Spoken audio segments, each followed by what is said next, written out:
My name is Shahzad Ahmad. I work with Bytes for All in Pakistan. It's a research think tank focusing on information and communication technologies and mostly focusing on human rights.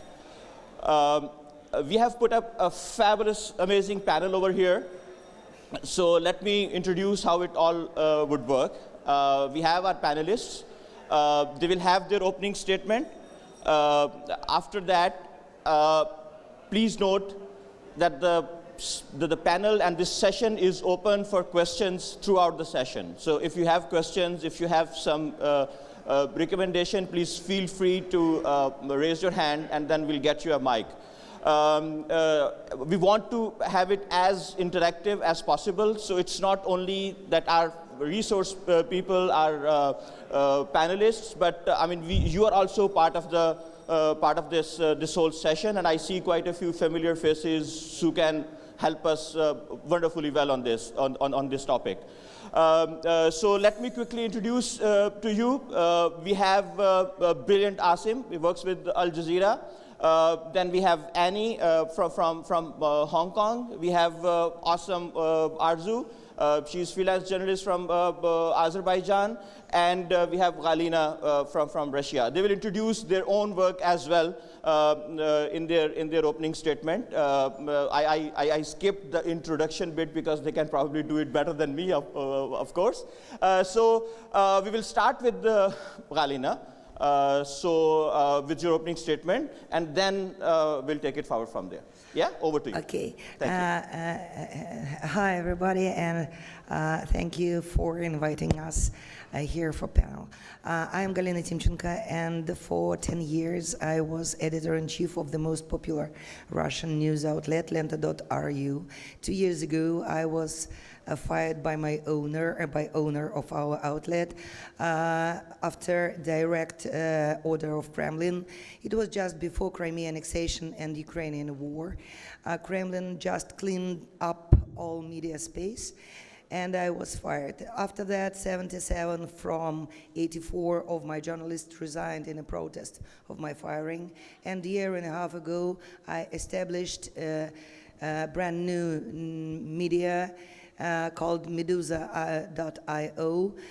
We're based in Riga, Latvia, and it's some kind of story of survival because now we have almost 4 unique users per month. And we're trying to write for our Russian-speaking audience, not just in Russia, but all over the world. Thanks. So, can you... Yeah. So we'll have the round then.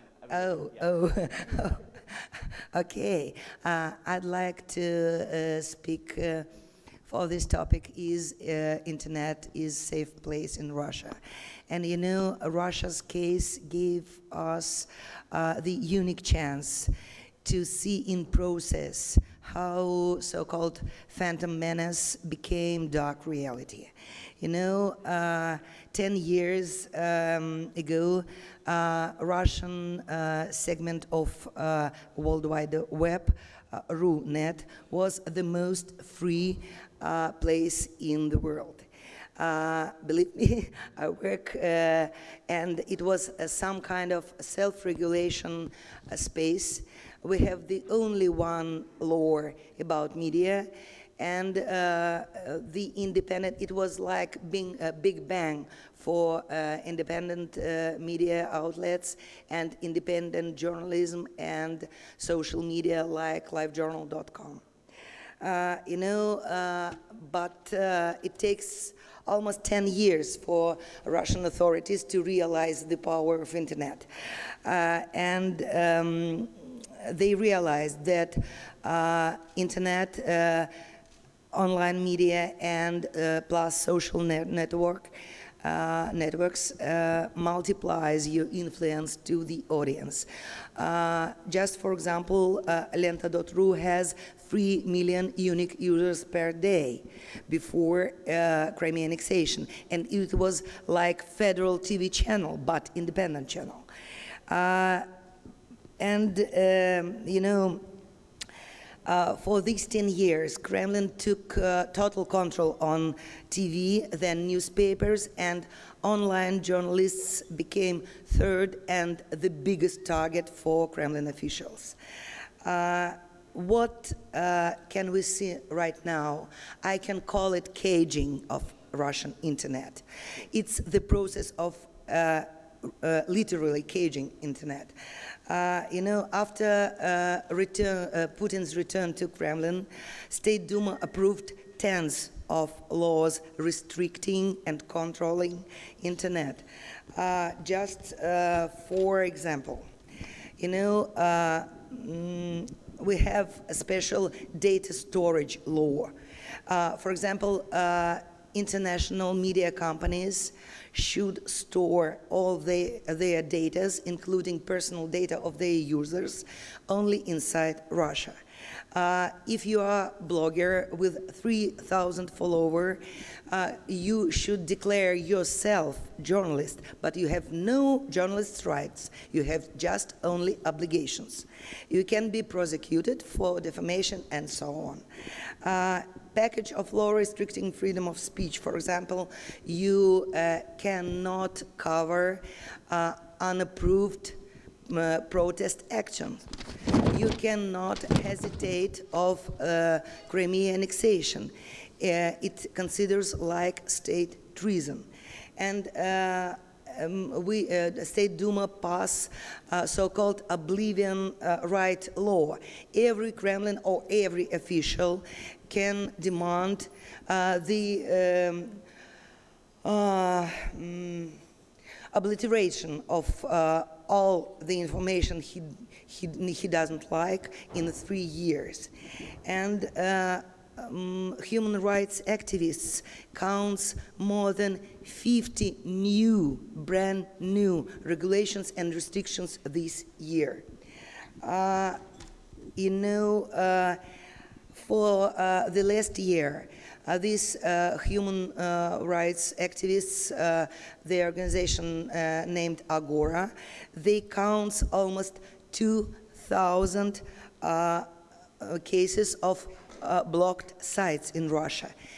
200 criminal cases were opened against activists, bloggers, and journalists, and 18 people just get real prison terms. For example, 2 weeks ago, one blogger gets 5 years in prison after reposting 2 videos of Ukrainian war, or 3 years in prison after sharing posts of human rights abuse cases in Crimea. So just an example about new restrictions.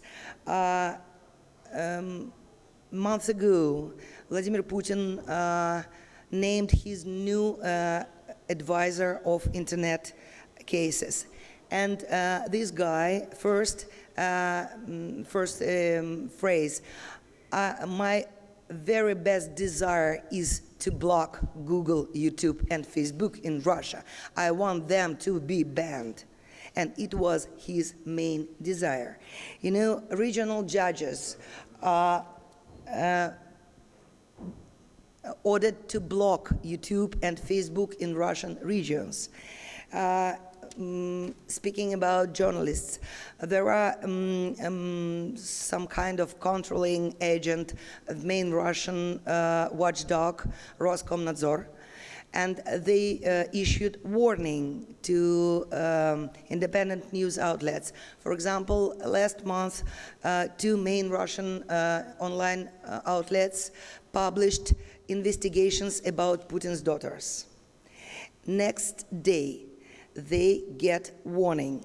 2 warnings in a year, and you will be blocked, and your license will be revoked. So, what can I say at the end? If we can now we can see the process of caging internet in Russia. So we are in the different phases of the same process here, and now we can do something before internet will be blocked or stopped in Russia. We had been hearing about balkanization of internet, but we now, this is very powerful expression, caging the internet, coming out of Russia. Thank you, Galina. I will come to you, Annie, now. Annie works in Hong Kong, but she has a lot of work in China as well. So, I mean, taking from what Galina was saying, how is the situation? Overall, I mean, you were talking about two different aspects. What is Hong Kong and what is China? So, with a focus on China, please. Okay. And introduce yourself. Yeah. Thank you. So, thank you for inviting us all. And I originally came from China, and I have living in Hong Kong for 11 years as a reporter, mainly covered China's problem. So, after 8 years journalist experience, and I started our own new media called Initium Media last year in Hong Kong now. But today I will mostly focus on the China's problem, because everybody know that it's much more important than the things in Hong Kong. And of course, the main problem is censorship. You know, censorship or China blocks Facebook and YouTube many years ago. And you can see the Zuckerberg running hardly in Tiananmen Square days ago, and in the very thick smog, and the people and many big internet companies want to get back to China to compromise to China's rules. And so censorship is not a secret in China, but I think the most interesting things happened this year is that how the controlling system became more and more smarter, and much smarter today. And the new generation of China who were born after the Great Firewall almost don't think it's a problem.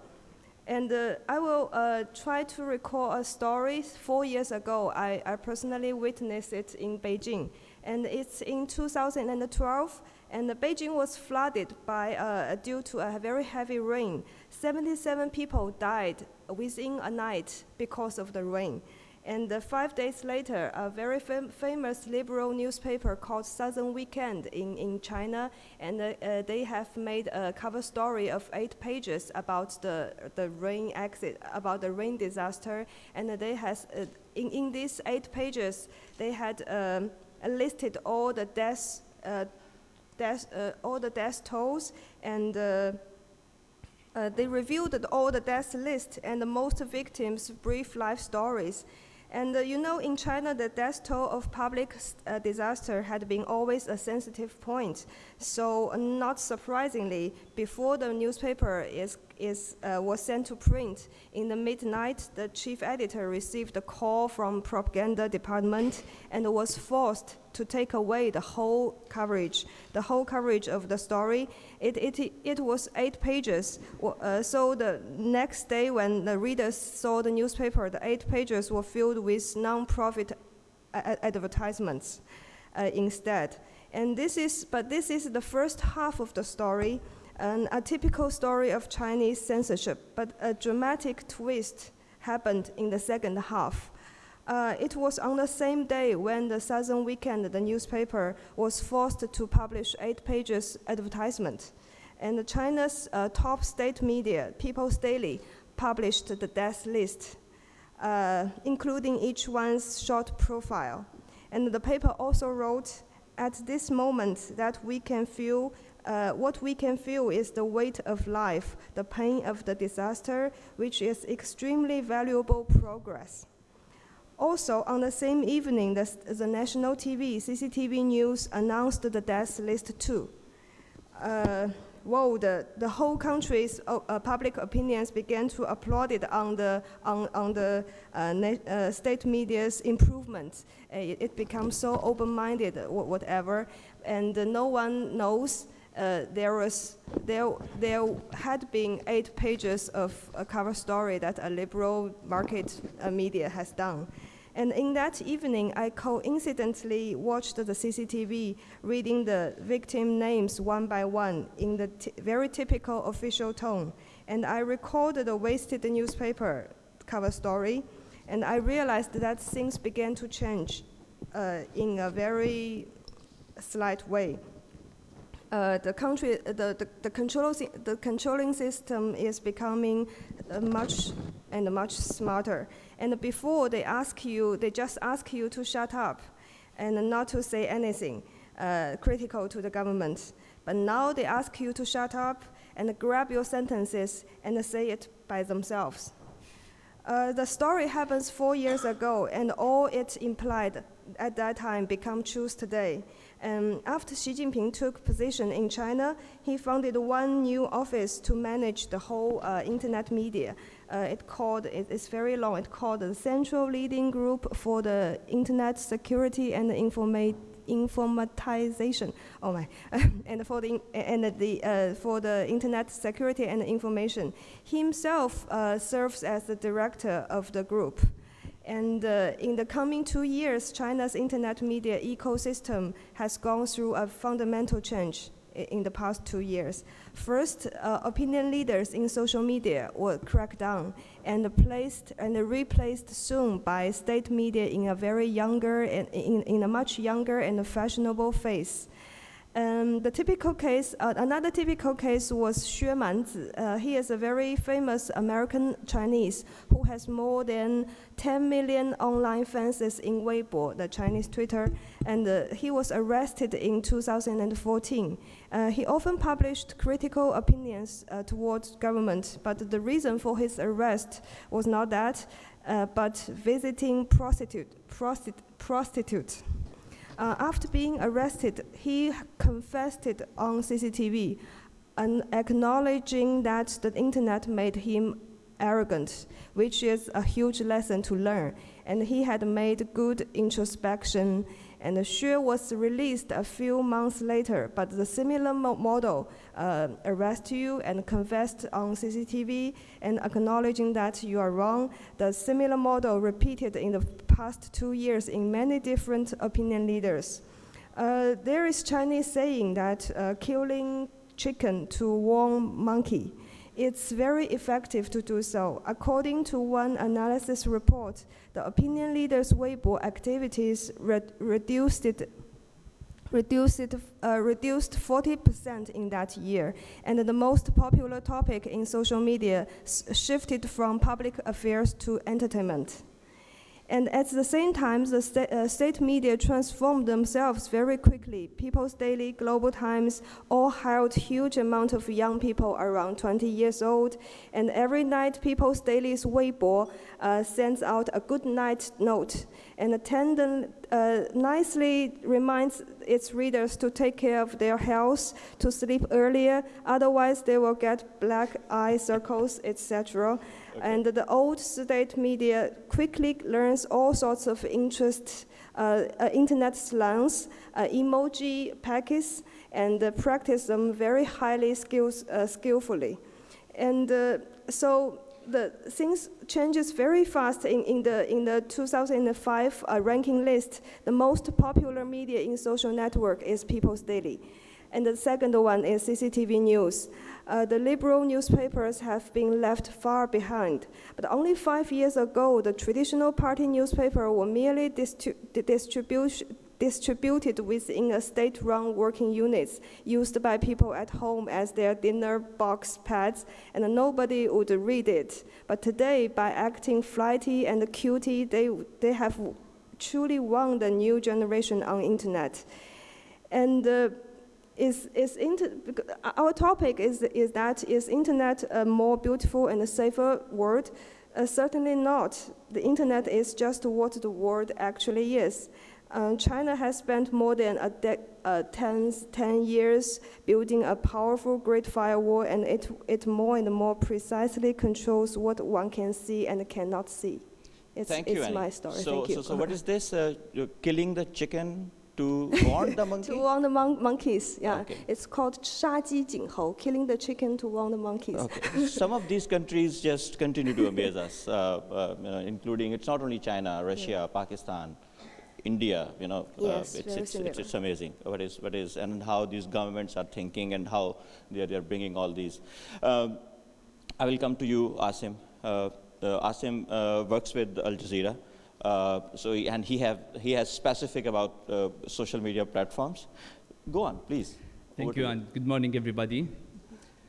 So my name is Asem Alghamdi. I'm from Saudi Arabia. I worked for Al Jazeera and Saudi Bureau for 4 years. I'm currently undertaking my master's degree at Columbia Journalism School. So I'm jet lagging, so excuse me if I. So I'll be talking about covering social media, and when I talk about covering social media, I don't mean that covering Twitter news or Facebook or YouTube or whatever, but I mean that covering what's happening inside social media. And this kind of journalism is a popular kind of digital journalism in our region.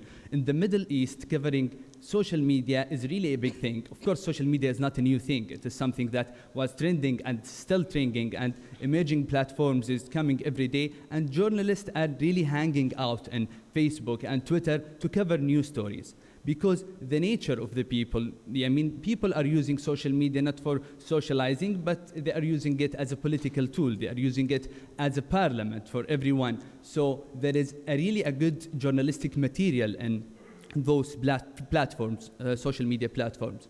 So another observation in the region, and especially in the MENA region, when I talk about the region, I mean the MENA region and the country, the dictatorial country or the authoritarian countries, people who live under these kind of regimes usually tend to tweet and post a lot of news, even if they are not journalists.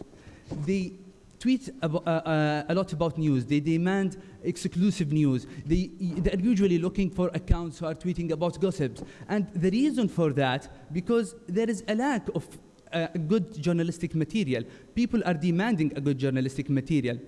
They are not finding anything. The governmental, let's say, or the state-funded TV or the governmental TV are not satisfying their need. So they are trying to have their own source, and they like to tweet themselves about whatever they found, even if they didn't check the source. So it is sometimes difficult to differ between activists and journalists in those countries who are living under dictatorial regime.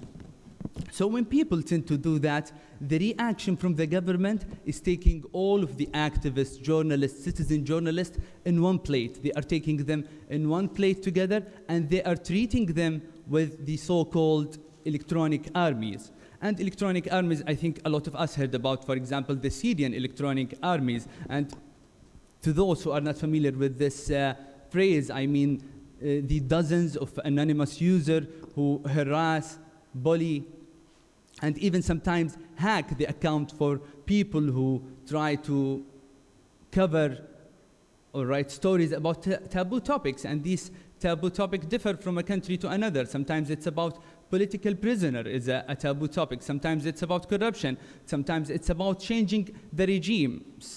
For example, in Syria, this is a taboo topic, and people who write about this get a lot of tweets against them from the governmental accounts. So this is like a main risk for journalists who are covering in the MENA region. This is the first risk. Another risk is an editorial risk. People who cover inside these multi-platforms and digital platforms are facing now a really serious problem. Journalists now are struggling to find a really good story and credible story. The credibility inside these platforms now are suffering because of those electronic armies. Those electronic armies are spamming the hashtags. They are changing the public opinion. They are giving a wrong indication about the public opinion. So, for example, you as a journalist, if you want to measure the opinion of the people who are talking about any topic in any country, of those countries who are living under authoritarian regime, you will be suffering because it is really full of auto tweets. And this will guide me to speak about a new kind of electronic army, and it is emerging in the region, and they are not bullying or harassing, they are even killing. And when I talk about this, I mean ISIS army, ISIS electronic army. And by the way, yesterday, I think, or 2 days ago, they have announced a new social media positions in ISIS social media unit. Those people are really recruiting, and they are announcing in their forums, and they are trying to track people who are trying to cover against them. And I'll give an example of Raqqa is being slaughtered group. We have this group is popular, and they are producing a good journalistic material. And 2, I think, or more of their journalists were tracked and killed because of their digital journalism work. And unfortunately, the media hasn't covered their killing similar to the other ISIS popular killing before.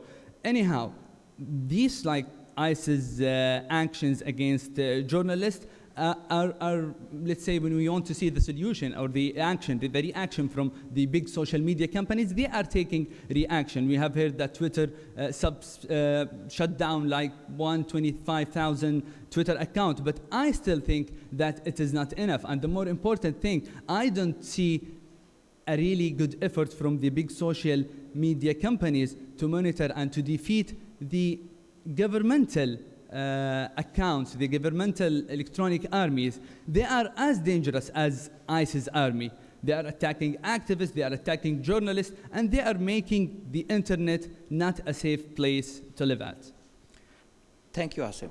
So caging the internet, electronic armies. I knew that there are some political parties who have their social media wings, and those social media wings actually would meet every morning, and they would decide and plan what they are going to trend during the day. And then those trends can be, very problematic as well. Thank you, Asem. I'll go to Arzu now. I know Arzu for a long time, and I know she has a lot of her personal, very powerful stories. And thank you for hanging in there, staying strong, continue to be brave, and then continue to do beautiful work. Over to you, Arzu. Thank you. Thank you for warm and kind words. Good morning, good afternoon, everyone. I'm Arzu, originally from Azerbaijan. I'm a freelance. Can you hear me? Better? Yeah. Okay, I'll sit closer. I'm a freelance writer from Azerbaijan originally, based in Istanbul for the past 6 years. And I cover Azerbaijan from Turkey. I write mostly on human rights violations in the country and social issues. It's sadly and depressing to hear all the similarities that we share from the countries that we represented this morning on the panel, but also gives me a little bit of, I guess, hope or comfort that we're not the only one who screwed up. To answer the question whether internet is a safe place for journalists in Azerbaijan, I will have to give a bit of a context into the situation in Azerbaijan on the ground when it comes to freedom of expression. So for the last 3 years, we've seen unprecedented crackdown in the country, where the country's most prominent activists, civil society experts, human rights defenders, and journalists have been jailed. And this has been a very systematic targeting, going after very important individuals who have been very outspoken about the country, about the regime, about the crackdown, and about basically policies of the government and of Aliyev's regime. We've had over 100 political prisoners.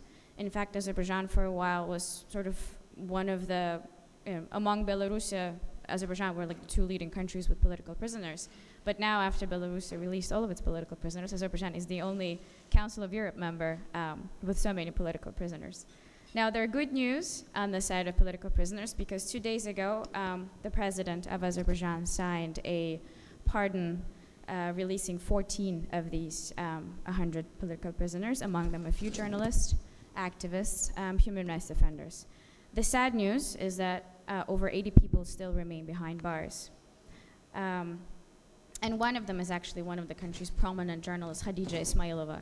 And she's a really sort of the symbol of independent journalism, investigative journalism in Azerbaijan. And she's been targeted on so many various levels. She was blackmailed with sex tapes. She was charged in court, and she's been sentenced to 7.5 years in December 2014. Now, among those who are arrested and thrown into jail are also Facebook activists and bloggers who often get charged with hooliganism or drug possession and get sentenced to lengthy sentences. So like in Russia, you have, for instance, a blogger who runs a very popular blog or a Facebook activist who runs a really popular Facebook page, and then all of a sudden he's brought into police, he's charged with hooliganism or drug possession and sentenced to 5 years. Sometimes the sentence could be short, sometimes it's just administrative detention to scare someone, but it has been the case in the past, and we've actually had, just past few months, been cases of independent bloggers being arrested for a very popular video blog or a very popular video page. So it's really common, and it's really sad to see. Very familiar. Exactly, very familiar. Now, it's very interesting because another very great similarity, I guess, between Russia is the laws, the legislation of Azerbaijan. And we've had changes made to the media law. One of it is actually allows the government to persecute and shut down outlets that are deemed to have defamed officials or state agencies. So we have libel charges that are still common. The kind of sedition laws? I'm sorry? Kind of sedition laws? The sedition laws or the clauses in the Constitution? Yeah, it's the media law. They made changes to the media law. Okay. So defamation is still very common, and it's been criminalized. And it's also persecutable online. So it's, instead of decriminalizing it, they've made it quite approachable. Also, one interesting thing, if found guilty for online defamation, the charge can be anything between 6 months to 3 years. But strangely, when they arrest journalists and online activists, they don't charge them with any of these charges. They don't charge them with defamation, or they don't put them in jail for what they said online officially. Most of them, they go to jail, as I said, on drug possession, hooliganism charges. And more recently, there have been much serious crimes, like accusing them of plotting against the government, to overthrow the government, for treason, for tax evasion, for embezzlement, for abusing authority. And it's just really interesting how creative the regime in Azerbaijan is when it comes to persecuting all these independent voices. Now, I mentioned Khadija. My story, as you mentioned, sort of falls on the online journalism part, and kind of ties into why the government is so afraid of its critics. And that is mainly because of this anti-Azerbaijan rhetoric. Everything that you publish online that is critical of the government in Azerbaijani is already a threat to the government. But everything that you publish in English that is critical of the government of Azerbaijan, you are an enemy of the state. And so, in my case, I write in English for an English language audience, for English speakers. And I've been defamed for that. I've been threatened for that. But also, another component to all of this is the ongoing conflict with Armenia over Nagorno-Karabakh territory. So if you are objective on the conflict, and you, for instance, talk about peace and you talk about reconciliation in English, you are even more of a traitor of the country, because here you are, with a very different view of the government. And so you become a very easy target. And for the government to call you a traitor is a very sort of possible excuse, and it makes it really easy to target you. And it's very, I think this is one of the most interesting features of the crackdown in Azerbaijan against independent voices, how a local internal matter is used as a tool to persecute its critics, I guess. And I've been, not only I was called a traitor, but I was famed on state media, on social media. I had death threats, and my family was also used in all of this. But I guess my conclusion and the lesson that I took out of all of this and what's happening in the country, when I'm asked this question, internet is internet free? In Azerbaijan, it's free, but then so is the government to do and persecute people who use the internet for its work. So a word of caution for those working in Azerbaijan is that to be careful, and as a request is from the international audience and from the supporters is, we need more voices to shed light on what's happening in Azerbaijan and call for freedom of expression and respect within the country. Thank you very much, Arzu. So we have heard these fabulous people from the field talking about all these different issues. I would, if I sum up some of the main points that came up, how governments are bringing different kind of legislations and policies to crack down. Then surveillance is also an issue. Censorship of online mediums continue to be a problem. Filtering, and then this gauging of the internet, that was in a country-specific manner, but then these digital armies or the electronic armies, the rise of these armies and how they can manipulate and how they can take over the narrative, the public discourse. So isn't it a bit depressing? No? It's a bit depressing, I think. But I'm sure there are things that can be done as well. Yeah? So we'll go to that on this depressing note. I'm sure there will be a lot of solutions to it. I would say that from now on, we have very little time left. So the floor is open for any comments or any questions. Sure, I'm coming to you. We have the Twitter feed on. I know that there are people who are following this session online. So if they have any questions to the panelists or to the for this session, they can use the hashtag and they can, and then our friend Malika, she's watching this Twitter feed and she can bring the questions to us as well. So with that, I'll go to first question and then we'll have further discussion. Over to you. Thank you. Good morning. Laïd Zaglami from Algiers University. I want to know from all members of the panel, what is actually the citizen journalism status in different countries, and then how reliable and accurate are citizen journalism? Because you said about journalism online, digital journalism, but I want to know exactly how strong, how reliable is citizen journalism. Thank you.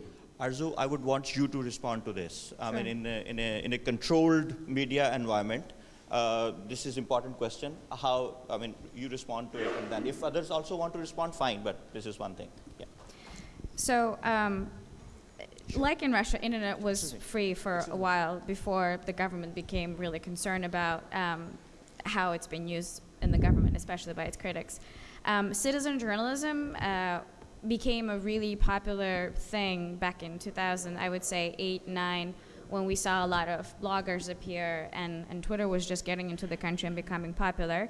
And at the time, and still now, but at the time, back in 2008, 2009, citizen journalism was quite remarkable and very reliable because there were extremely interesting blogs and bloggers writing on various issues. And it was really interesting because you had a few English language bloggers, but then most of the blogosphere was in Azerbaijani language.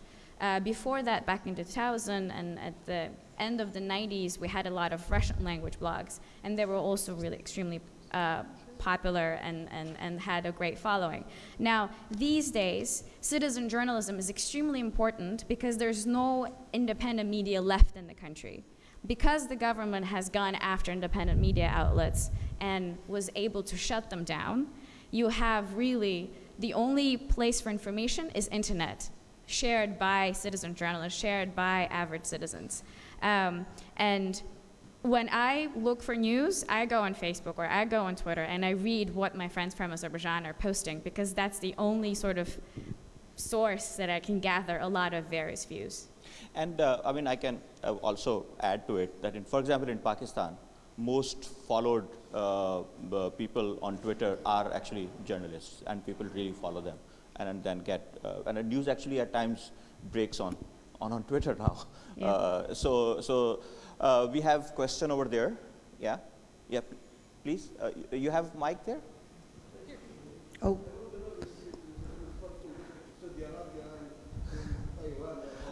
We'll get back to that. I mean, or probably you can have more discussions with them afterwards. I just wanted to bring this aspect that it is extremely important in some of the countries where state media or we say overall larger media can be controlled. So there comes the citizen journalists and independent. Okay. So we have questions over there. Yes. Yeah? Thank you. My name is Wahyu from Indonesia. I think we have to be under no illusion that internet is a safe place for journalism. It used to be a safe place, but now I think repressive government has catch up and they learn how to control the netizens. Sure. So my questions to the four of you is how widespread is the information about the dark web? About encryption, about how people can use the internet. Thank you. Asem, I want you to take this. Yeah, could you rephrase the question? Yes. Dark web. So the dark web. You want to know about the dark web, right? How popular is it? How much people using it? How much people using that dark web? So in the context of, for example, how ISIS recruiting and then, Yeah, for example, I'll just give an example for what ISIS, for example, is using for recruiting. So after Twitter mega campaign against ISIS user, I have observed like a huge shift from Twitter to Telegram. For example, Telegram is an encrypted messaging app. It is similar to WhatsApp, but it is encrypted and it is super safe for them. And there are a really big dark world there in Telegram. Every day, like dozens of groups and channels opens. And Ahmad news agency, for example, is there in Telegram. Some radio channels, some support channel to support the channels that been blocked by Telegram. So yeah, Telegram now, for example, is trending for ISIS. And there is a strange, let's say, or a funny SureSpot as well, some of other tools as well that are being used. Yeah. Exactly. So some of the other tools, for example, they are using Ask, which is a social platform, but they are using it because they can hide their conversation inside Ask, and Ask is a popular tool for recruiting for ISIS, for example. Twitter direct message also is super safe for them to recruit and to communicate with people overseas. A lot of good research is being done on this topic. So Citizen Lab at the University of Toronto, they have recently published a couple of reports as well on it. You may like to take a look at those. Ma'am. Yes, thank you very much. I'm Rukaya Kasanali. I work for the African Media Initiative, but also a democracy scholar. I think for some time, technology was seen as a liberator, and I think we've all a little bit familiar with liberation technology, which very quickly became oppressive technology. We talked about how states are actually using, you talked about electronic sort of armies, and so on and so forth. My question is that it makes a lot of depressing news, and we see the democratic space also very shrinking. I mean, the indicators around democracies, there's more rise of authoritarianism. You talked about Russia, you talked about China, big states, superpowers. And my reflection was trying to see like big organizations like Google, Facebook. It also comes down to the business bottom line. You want to enter big marketplaces, so you end up very often compromising certain of your principles to be able to be present there.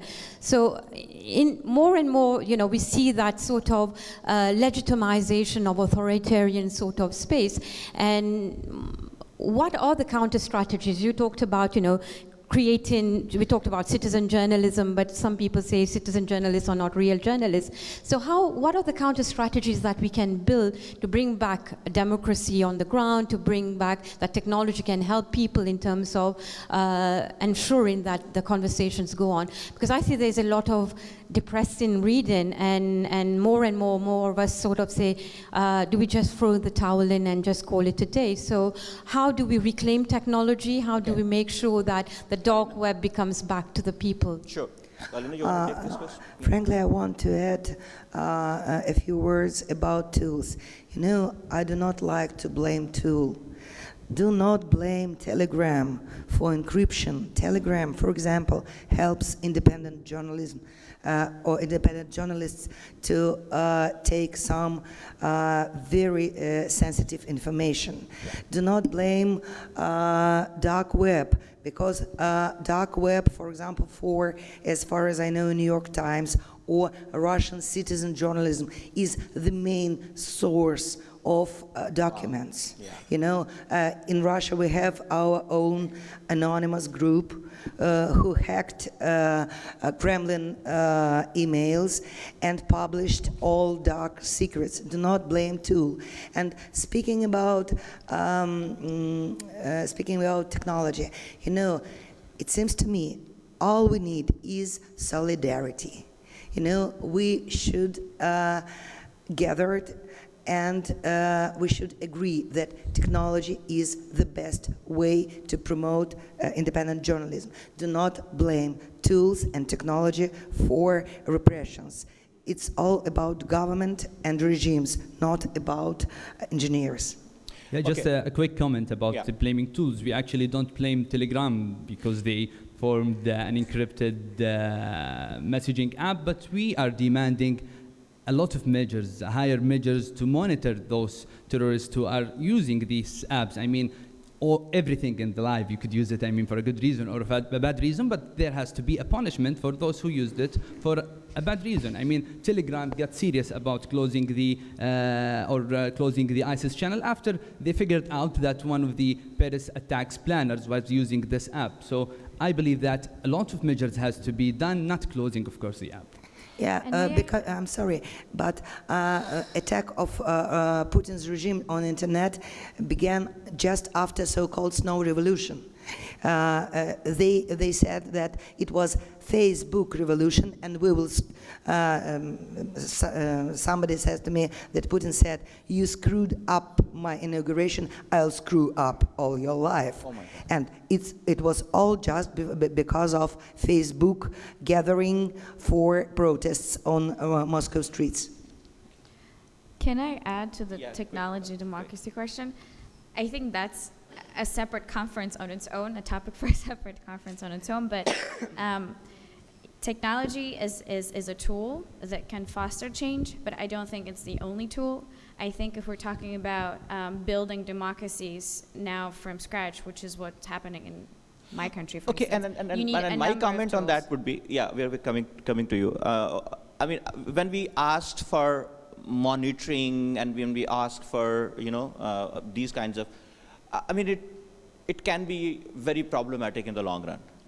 Then this monitoring and this filtering can cause other problems as well. Before we go to the, please. Ken Choi from Chosun Daily Newspaper, Korea. According to the Press Freedom Index, China ranked 176 out of 180, Saudi Arabia 164th out of 180, Azerbaijan 162nd, Pakistan 159, Russia 152. First question, are you guys okay to speak like this and go back to your own country? Yes. Another one. Why hasn't Jasmine Revolution is taking place in your country? Because Tunisia, Libya, Egypt, they all had pretty similar media environment as your countries, but they all experienced it, you guys are not, so.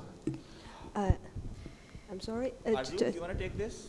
Sorry, just one or two sentences.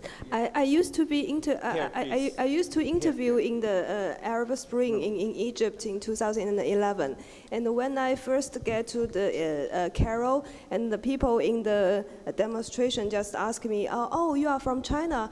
We are now protest to hope that our country become China one day." And I told them, how did you start the revolution? They said, we use Facebook. But I told them, oh, we cannot connect to Facebook in China. Why are you demonstrate and protest to start a revolution and to become China? And the safety question. So, I mean, when you are, we are talking about these issues over here, is this a real safety threat, security threat for you as well when you go back?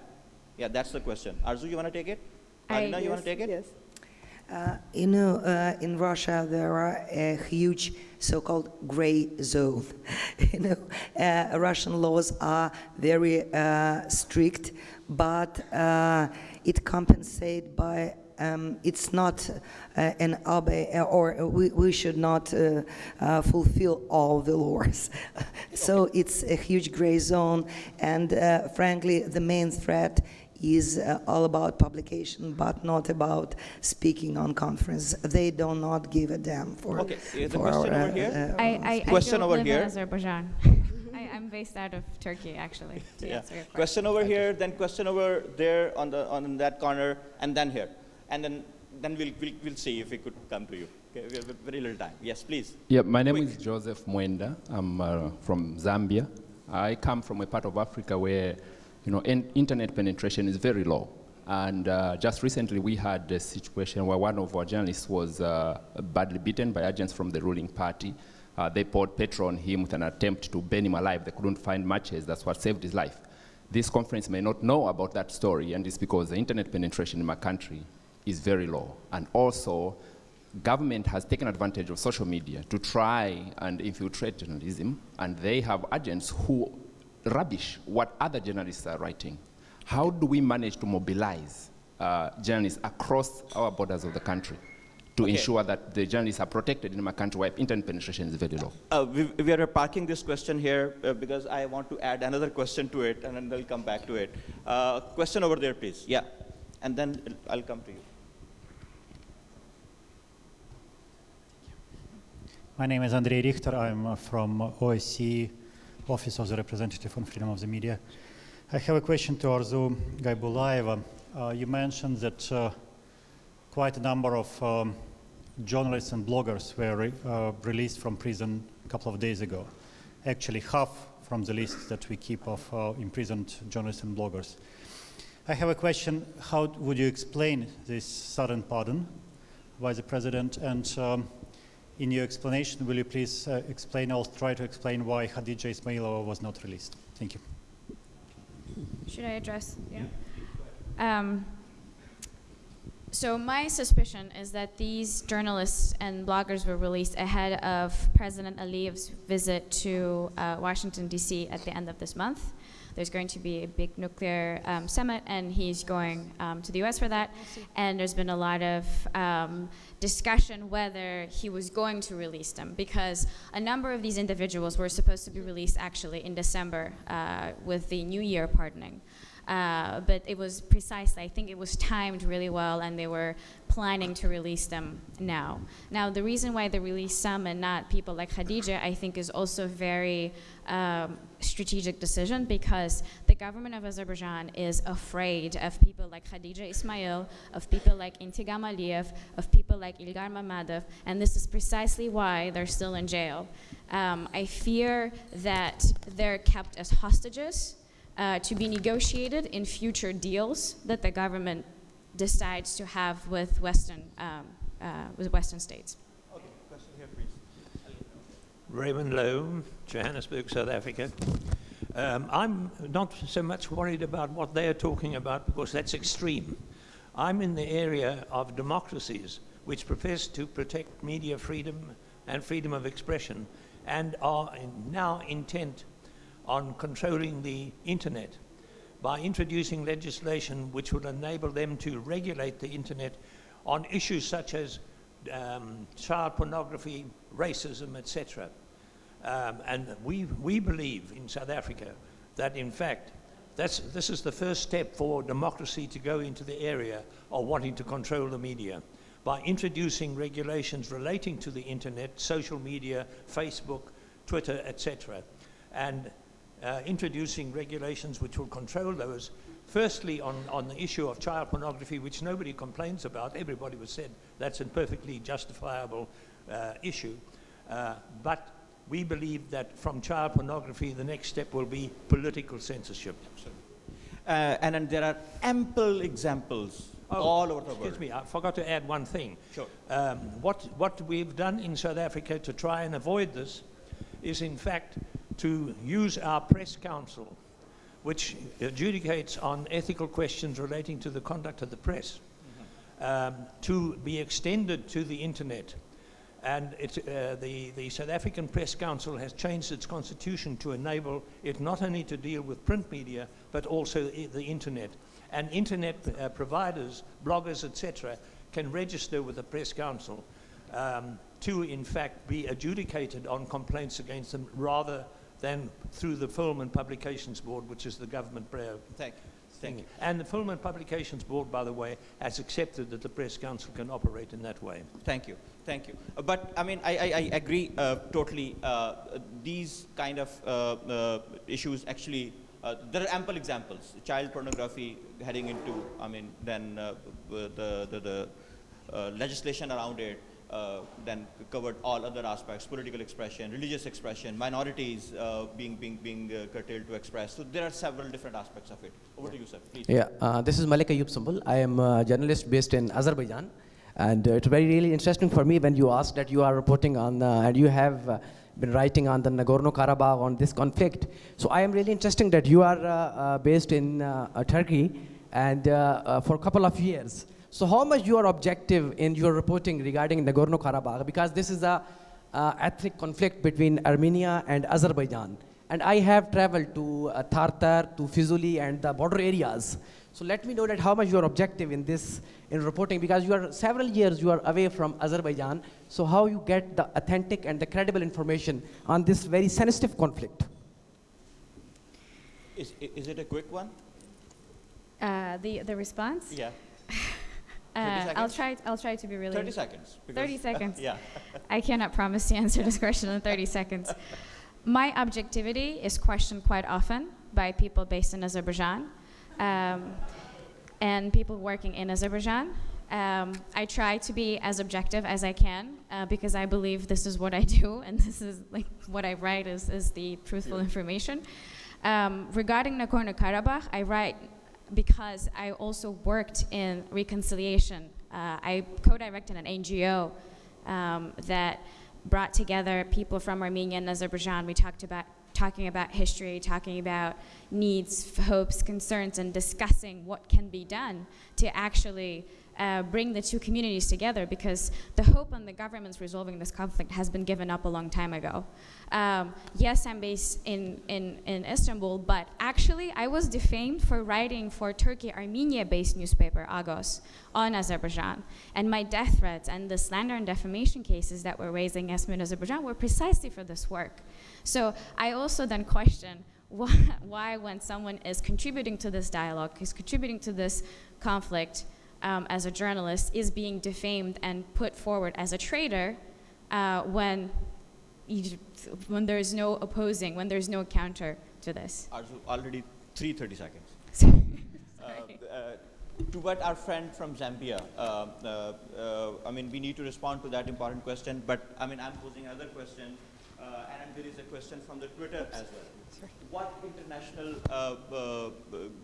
organizations or international pressure groups can do to help the situation on the ground in different countries? And I would mention, for example, there is a Freedom Online Coalition. There are there are international organizations as well. There is UN Human Rights Council. There are resolutions going over there as well. There are several different policy spaces that we see can help. EU's human rights committees for each country. I know there is one for Pakistan also.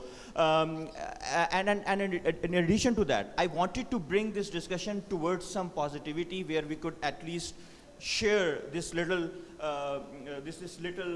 solace that, okay, not everything is lost, and then we still have avenues where we are winning and where we can have a very strong hold.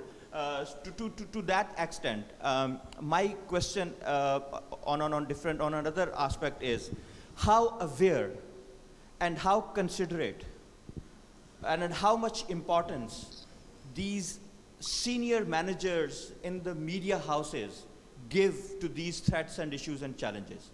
So what we have seen that the senior managers or the people who lead the media or media development movement on the top, they usually are not much considerate or not much aware of these threats and challenges, and resultantly, they probably don't do enough investment of time and effort to do something different that though these threats are minimized. Any thoughts on this, Galina? You know, it seems to me we are going to the end of discussion, yeah? And I would not ask a lot of, for me and my colleagues in Russia. It seems to me that there is, for international press or international officials, there are the only one player in political stage, it's Mr. Putin, and the only one player in media stage, it's Russia Today or any state channel. Please notice, independent media in Russia exist. We have audience of 1 million people, and if somebody asks me what I want from my colleagues, please stop writing only about Putin. Russia is not Putinisia. It's different country with great history, with their own heroes, with political activists, with human rights activists, with very brilliant journalists and heroes. Please notice, we exist.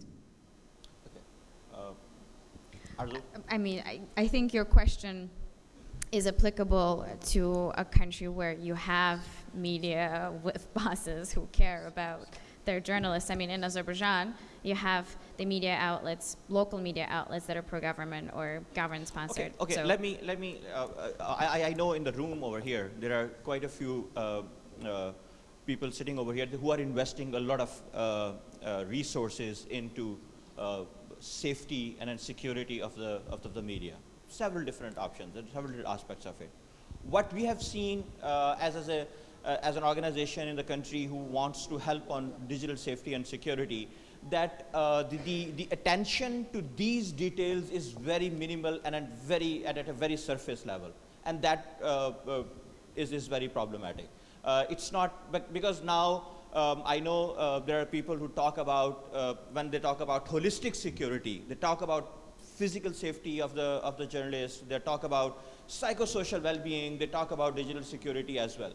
But when it goes to the field where Shahzad, for example, in the previous session was mentioning 20,000 journalists only in Pakistan, how it translates at that level and how aware these media houses are who can, because what I see is that the kind of threats and problems faced by traditional media is similar to what digital journalism is also being faced with, because everything is converging in online spaces. Do you agree with that? I mean, all our different media, they're converging in online spaces. So that is the challenge where we have to kind of put some efforts in. Any pressing questions over there? Yes, please. Hello, my name is Roman Golovenko from Ukraine, and our situation in internet is not so bad. And my question is, how do you think why these restrictive governmental regulations for internet works technically? Because oftenly it's not easy to identify person in the internet. Maybe internet providers are dependent and cooperating with the government, or maybe some other reasons. Thank you. Yeah, that was responded as well earlier. You want to take this? Yeah. One sentence. The regulation works together with violence. How the government can regulate you because when he found you saying something critical to the government, and he can literally arrest you. So why they can do that? The technology is free for everyone, and when it is free for the activists, it is at the same. The government, the political power can use big resources to use it, to just, yeah. Meduza, any question from our Twitter? No, I mean, I'm sorry. We have last 5 minutes, so, and I really need some interventions from our panelists. Please feel free to meet with our panelists after the session. Any question though on the Twitter? No question? No more question on the Twitter. Okay, so we are in the last 4 or 5 minutes. As we conspired that we'll at the end talk about what needs to be done. So that moment, what we should be, I mean, there are some concrete, like 3-4 things that this session takes away from, and then the people over here who are really, they're committed to this, they can do something about it in the year to come. What changes you think you need to bring in this whole discussion? Asem, yeah. ready? What needs to be done, I think, is not something that one person can do, but it's like a collective of things that can be done by the social media provider. For example, I'll give an example. A new social media platform that is making a huge problem for digital armies is Snapchat, for example. It is very difficult to harass and to bully in Snapchat because the way the application is designed is different than Twitter. I mean, you talk to your audience only, and they can communicate to you in person. And those who harass or bully on Twitter, they usually do this because they want others to see, they want to scare others. So the new emerging platforms have a good opportunity for journalists to broadcast their material only to their audience. And if anyone wants to harass them, he will harass them, and they can just block them without anyone, seeing that. So I believe that new ideas, new platforms, new techniques could help journalists to produce new material for new platforms. Okay. Annie? For me, I think just we should more. I think more and more. I mainly put the hope on civil journalism. I think more and more reporters and media people should keep independent from the whole political system and controlling system as much as they can. Yeah. Arzu? You can say too as well. There needs to be, in my opinion, a solidarity among decision makers and policymakers abroad to tackle and really be vocal about countries like Azerbaijan and Russia. Because while we have wonderful human rights organizations and freedom of expression organizations who actually shed light on countries like Azerbaijan, from my perspective, there needs to be a lot more sort of going in between the governments, because no matter how much we try from the ground, we also need this external pressure on the government to make sure and to ensure my right as a journalist, as an activist, as a rights defender, to be able to say what I want to say without the fear of being persecuted. What can I say? I do not want to be rude, and I want to be politically correct. But for last 2 years, I've been listening thousands of discussions in European Union and other organizations. Then what should I say? Discussions is good, but please do something, not just talking and discuss. Thank you. In the end, I would, if we summarize it, I would say that there are ample opportunities, there are ample possibilities. Digital security is possible. Making internet safer for all different actors is possible. Then there are a lot of international mechanisms, policy mechanisms as well, which we can employ, which we can go to for some of the situation as narrated in different countries. There are a lot of possibilities and opportunities. But then when political dynamics collide with individual interests, then problem arises. So there are a lot of those challenges. There's no time, I'm sorry. So after the session, yeah, please. So there are, as I just wanted to end at this note that there are a lot of possibilities for all of us to engage, not only at the policy level. There's a lot of research being done, so we know what is the situation, what are the problems. We can do something about it. There are definitely mechanisms within the country as well, which we can employ to make things better. You agree with that? Yeah? With that note, please, round of applause for our brilliant panel. Thank you very much. And another round of applause for all of you, please. I mean, you were great audience. Thank you very much. Thanks a lot. You were very generous and brilliant panelists. Thank you very much. All of us. Can you please stay seated for the brief presentation of our project? There is our friend Javier from yeah. So he's going. Okay. So yeah, over to you. Well, thank you very much for staying. We're going to actually introduce you what IPI is. Oh. I'm so sorry. No. Can we proceed? Okay. Oh, now better. We're going to introduce you what IPI is basically doing in terms of providing or trying to procure for journalists a safer digital place as well.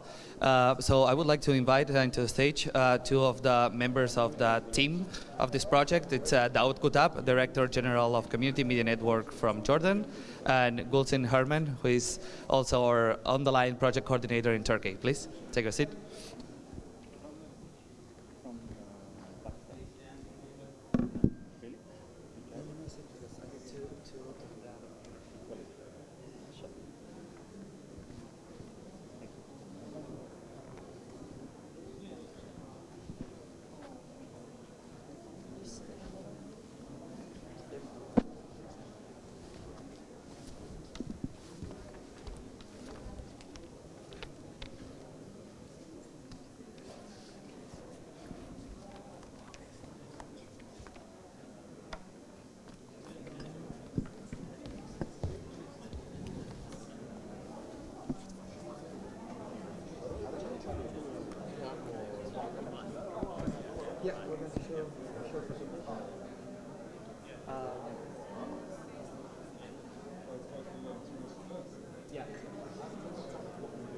Yeah, we're basically, if you can, please, all of you stay in the room if you want. Basically, we're going to do a very short presentation, like a 15 minutes presentation, that I'm sure that our colleagues from the IT,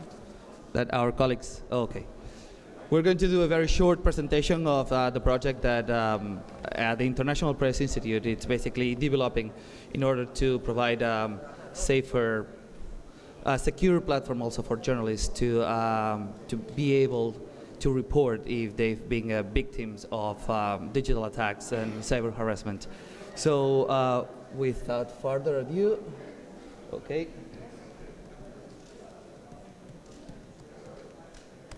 Long password. Yep. So the project is called On the Line. On the Line, it's a secure platform, but it's much more than that as well. It entails a whole package of initiatives that the International Press Institute is trying to put together into this field. And one of the things that I would really like to stress is when we speak about cyber harassment, online harassment, and all these kind of digital tools and so on, it is important for you that eventually what we're speaking about, it's about human beings. Basically what we, it's kind of a psychological mechanism of defense that sometimes we put, ourselves to try to, feel a little bit far from a death threat, from a verbal abuse, that happens on Twitter, that happens on any social media platform, or even via email or whatever. So it is important to understand that what we're talking about is about human beings. And I would really like to just read a quote of Maite Carrasco. She's a Spanish journalist, and we interviewed her because her story was very interesting. Suddenly, one day we were just browsing on Twitter, and her she started just basically tweeting massively on her account saying, please, I'm being harassed. Please, I'm being threatened. I need help. So we contacted her, and after an interview with her, we just realized that she received more than 100 insulting and threatening messages on social media following a broadcast of a documentary about the Islamic fundamentalism that actually included her comments, because she was a correspondent for a Spanish TV in, during all the war in Syria, right, at least at the beginning of it. I'm going to just read verbatim one of her quotes, and because again, we're talking about human beings and how what happens in this virtual sphere that is internet. It does not necessarily stays there, but also comes to the real life and disrupts real lives. She says, what is amazing is that I am forced to feel brave to do my job here at my house. They released these threats. They eventually erased them, but left these words in me and in my mind. There's also a similar case, and probably you know her a lot as well. It's Amberin Saman. She's the Turkey correspondent for The Economist, if I'm not mistaken. And she's being targeted as well innumerable times on social media platforms since her coverage of the Gezi Park protests in Istanbul in 2013. Again, I'm going to read just a very quick quote. I received hundreds of tweets using the most obscene language, threatening to kill me, threatening to rape me. Some threatened to make me sit in broken wine bottles. So what we're trying at least to do, we realized that it was important, to provide a secure way for all those journalists being threatened, and being victims of cyber harassment to be able to report their cases from securely and as well respecting their privacy, their anonymity. So we created this platform that is called On the Line, and they will get in touch with us. And one of the things that I really want to make clear of this platform is that this is a platform to help journalists. Thanks to our partnership with Digital Defenders Partnership, which is a program of the organization HIBOS based in the Netherlands. They run a digital emergency response team, which is basically a network of IT security experts around the world that can actually act and help any journalist who wants to receive this help. And also a legal counsel as well through our partnership as well with the Media Legal Defense Initiative. So it is important to realize that this platform, we thought of it to be quite secure, and the thing is, of course, nothing is 100% secure. But at least we tried to do our best. And it's being run with a software that is called Global Leaks, and this Global Leaks was actually initially designed to allow whistleblowers to leak documents. So we adapted the submission platform to be available for journalists to make the process slightly more easy.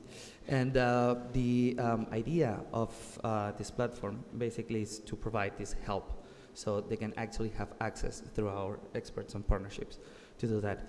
But one of the things that was very interesting, and also, by the way, this platform is totally open. It's running right now. It works, so you can actually go www.ontheline.media and just feel free to report.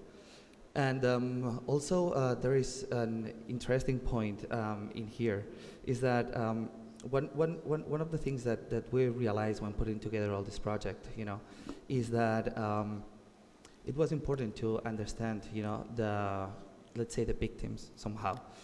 The people who were victims of these digital attacks. But what was also important is to understand the behavior of the aggressors, the behavior of the attackers, the behavior as well. What was this mechanism or the driving force behind these orchestrated campaigns? And what we started doing, and basically Daoud Kotab and his team at the Community Media Network in Jordan, and also Gulsen Harman in Turkey, what they've been doing is they've been monitoring social media, different social media platforms. They've been monitoring news websites, in the comment sections. They've been monitoring even instant messaging services through their network of, through their already established networks of friends, of colleagues, of organizations on the ground, basically. So all that, with all this information, what we want to do is to analyze exactly each one of the threats. We're talking about basically 4 categories, which are threats of violence. That includes threats of death, implied threats as well, because sometimes, you know, we just found that you know, it's not a direct threat, but sometimes it's more like that you have to read between lines. So these subtleties are also important, and they have a quite chilling effect. And we're talking about verbal abuse and abusive behaviors, such as doxing, such a false framing of context that I'm sure that, for example, Golds and Herman will be able to develop a little bit more about that as just in a couple of minutes. So with all these cases, that each case by case, we analyze the scope of that case, the temporality. For example, we analyze each case whether, you know, it is a chronic, you know, attack, or whether it is an acute attack. Chronic attack, basically, it's every time that someone speaks about this particular topic, you know. Let's put an example about the involvement, critical articles about the involvement of the government of Jordan in the war in Yemen and all that. So it has a direct impact, you know, into the journalists. That most of them, you know, has been brought to the State Security Court, and there's, like, in every single case we analyze the behavior of it, and with all that, what we're creating, it's a database. The database was this one. So we're putting together this database, both in Jordan and also in Turkey. And well, we've already spoken about that. And the idea is that all this content, and of course also respecting the privacy, again, of, you know, the victims, or the people who have been targeted. Sorry, keep talking about the victims. They're actually very brave people who wake up every single morning, you know, despite their fears. So what we want to do is, and we're developing, and it'll be ready in a couple of months, this interactive database. Everyone would be able to access to it, to filter. Just, let's say, for example, that you want to know the number of attacks, of threats, sexual-related, you know, abuse against female journalists in Twitter in the last 2 months. So just go to the database, then you can filter, select these options, filter, and then you will have all the data visualized there. And then you will be able to even download the content, both the content of the threats itself. This is also something that we're collecting. It's basically the content in the original language, but also its translation into English. Just to end up with, and again, just we're talking about people, and we're talking about persons, and the main goal of all the interactive databases, secure platform, you know, all this digital stuff is to, you know, provide a safe, secure place to try to help, to try to contribute into the conversation of providing a secure place for journalists to be able to interact, you know, on the internet, and also to work into what we were thinking and what they were precisely talking about, you know, the involvement of the government, the participation of different stakeholders to try to provide protocols, guidelines for journalists, for mainly freelance journalists, bloggers, because, you know, most of the journalists, you know, probably sitting, you know, in this room, they have either big media houses or they have an established, you know, media outlet who can actually reach out for help. But we're talking about, you know, citizen journalists, bloggers, that just freelance journalists that they are trying to do their best into a very repressive and regressive political environment. So I would like to basically just leave the floor to both Dawood Kutab and Golds and Herman, because they are the ones who really know that during this 3 months period, we are still in a very early stage, you know, the preliminary conclusions of all this research. Thank you very much, Javier. What we've done is still in the pilot stage, and the data is still not all complete, but we already are seeing some trends that I think are quite interesting. There's a clear focus on some repeat offenders. We are seeing that same people are always the ones who are harassing, and we're also seeing that two categories are the ones that are getting the most attacks. The category of those who are critical of the government, they are being attacked and harassed, and nobody deals with them.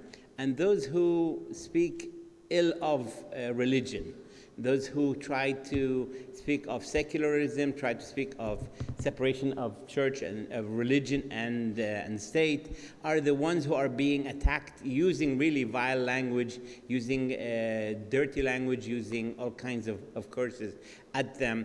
And the government, which has a very strong criminalization law for defamation, leaves these people aside. So if you attack the attacker of the government, nobody pays attention to you. I mean, if you attack the government, they pay attention to you, but if nobody attacks you for being critical of the government. So this is one area, and in a country where government controls a lot of the media and controls the private media, where business people are in bed with government, the online and the social media is one of the few places where there is some criticism of government or religion, and the people who are courageous to get into this very gray area are the ones who are being attacked. And what we're doing is tracking these people, tracking the kinds of attacks that they are coming at them and the source. And as I said, we're seeing a lot more of a very narrow, very few people who are the repeaters, and they are getting away with things that a normal person would not get away with in a country like Jordan, which has a very strong central power. Thank you very much, Daud. Gulsin?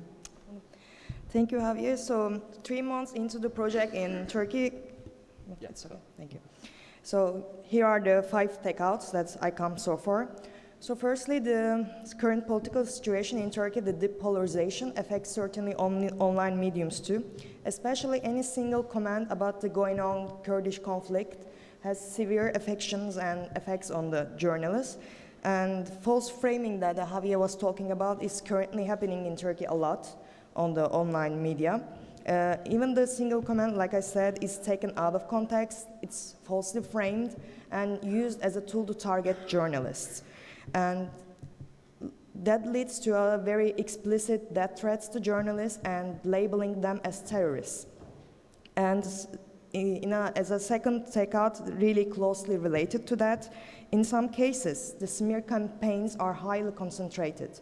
And we used to say that it's like concentrated and it's created by the government trolls, but in some cases we see that even the advisors to the president himself, or really leading pro-government columnists themselves with huge numbers of followers on Twitter retweets them. So they are really helpful to disseminate this kind of a false framing and attacks against journalists.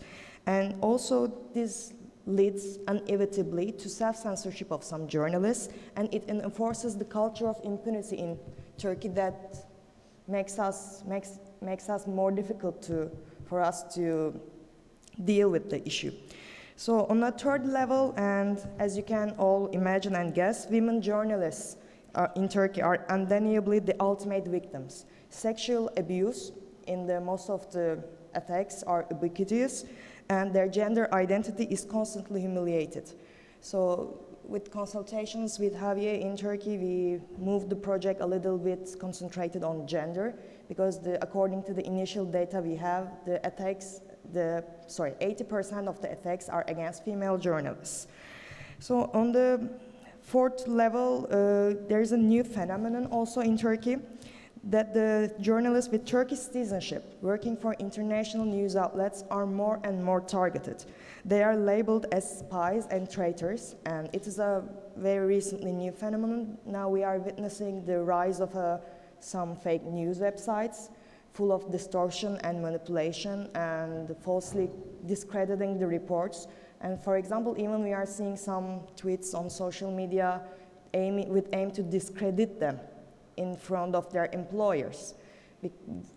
they are using their personal information, the recent news outlets they've been working for, and they somehow try to make them lose their job with the international news outlets. And on the last but not the least, I would say that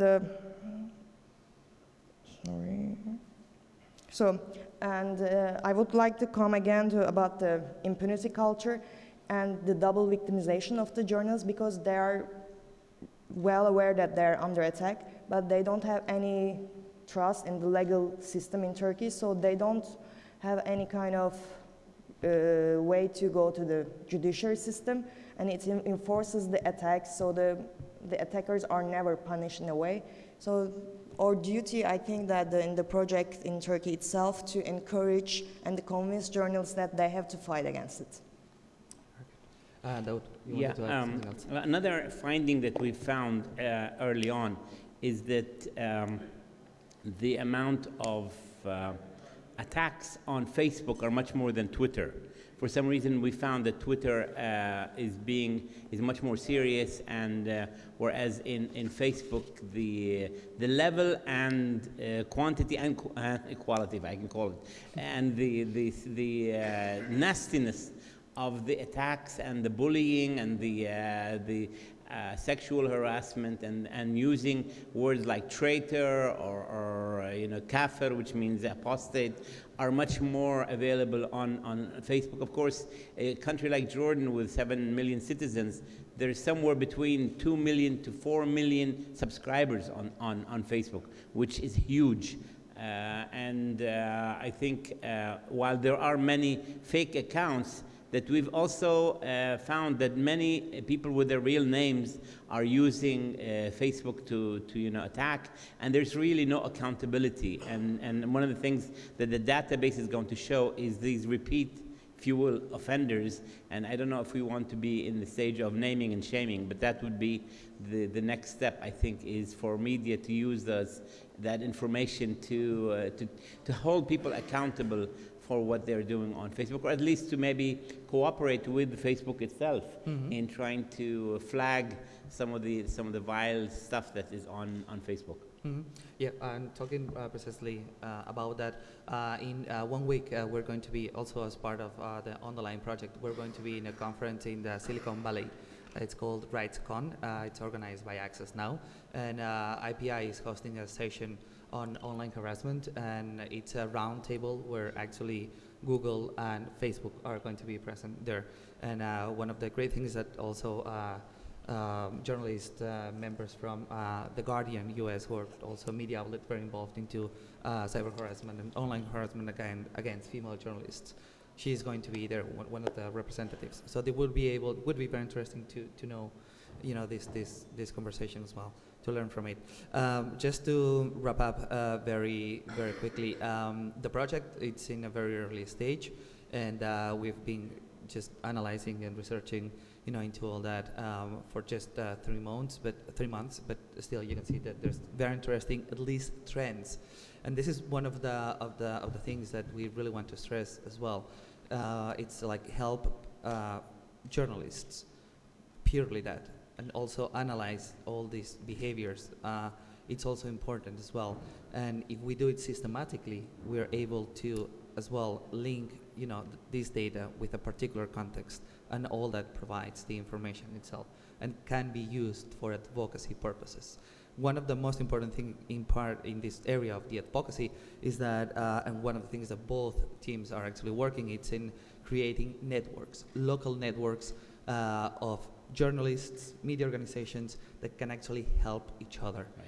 And this solidarity that they were speaking about that in the panel before us. So this is one of the things that actually, we want to contribute into the conversation as well. Just to finish, I would like to thank a lot our partners, Digital Defenders Partnership, HEVOS. Also, this is not a standalone project. We have people from Virtual Road, which is a secure hosting provider based in Sweden, who has been doing an amazing job. They're experts in helping media working in clandestinity and working in very repressive situations. And also I would like to thank especially the Embassy of Sweden as well in Turkey and their help, and very, very honestly as well Google, because they believed in this project since the very beginning a year and a half ago, and they've been supporting economically, but also providing counsel and help in every single step of the way. So thank you very much. I would like to thank as well just two more people, which is Scott Griffin and Helena Suarez, who are like very active members of this project as well, this IPI colleagues. Thank you very much. Thanks to all, and shields up. Thank you very much.